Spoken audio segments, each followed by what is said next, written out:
Hi there, Renata here. This is our video number 6. Woohoo! How exciting! Yeah, I'm no longer in Hawaii, back in New York. Maybe you don't know, but I'm a henna artist as well, and I travel a lot during the weekends. Basically, the entire summer, I travel during the weekends doing my thing in small events and arts and crafts. So, since I started this journey and sharing videos with you guys, I'd like to continue. And I became ambitious enough to actually create this series on chakra. So starting today, we're going to go through every specific chakra in our body.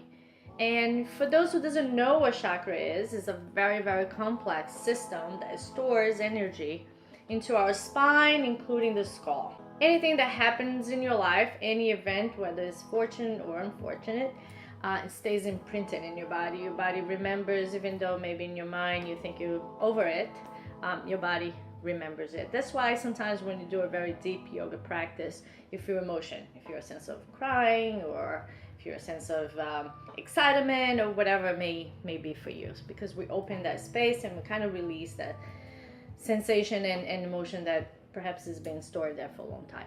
Today is starting at the base of our spine, is the root chakra.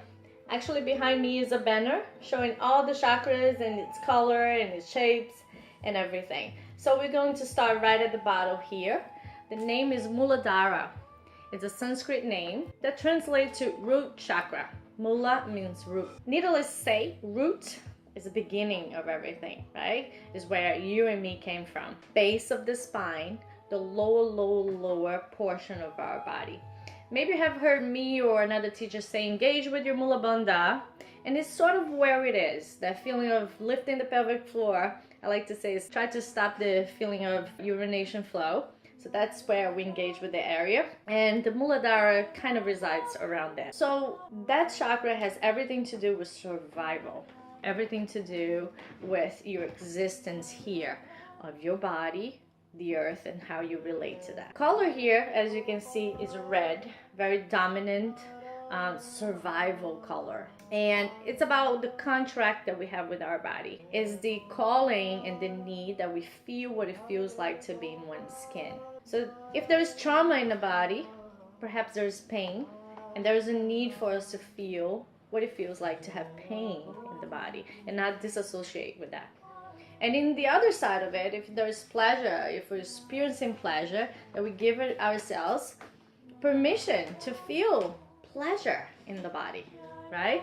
So anything in between these two realms, these 2 points, it's valid as an experience, and it's important for us to feel what it feels like to live, to exist. I like to say the lower the chakras, the denser are the emotions. And here in the root chakra is fear. And fear appears in many ways in our lives, right? But basically, if you peel all the layers of fear, is fear of dying. So it's the opposite of the survival, which is what Mula chakra is here to bring us to. Another important information also is that this chakra was developed when your mom was in her first trimester, all the way up into you 1 year old. So anything that may have happened into your mom's life at that time could also influence the way you see yourself, the way you treat yourself, and the way you see the world, and the way you are able to provide for yourself. Connecting with the body, creating therapy, yoga, dance, singing, drumming, anything that reminds you of that primal energy that still lives within you. It's kind of connecting you to the need of being present in one's body, in one's existence. And lastly, therapy is to engage with good nutrition, rest, self-care. It's a very good way for you to get in touch with you. This is part of yourself. This is the calling about your body. This is your body reminding you that you are human, and there is some very basic needs that we need to be very in touch with. So I can talk about this Muladhara for hours. It's a very complex system. I'm just trying to be bringing to you in a nutshell so we can connect in some way, and hopefully this could be helpful for your yoga practice, for any kind of practice that brings you back into your body. So namaste. Thank you so much for watching. Don't forget to subscribe to my channel. Thank you.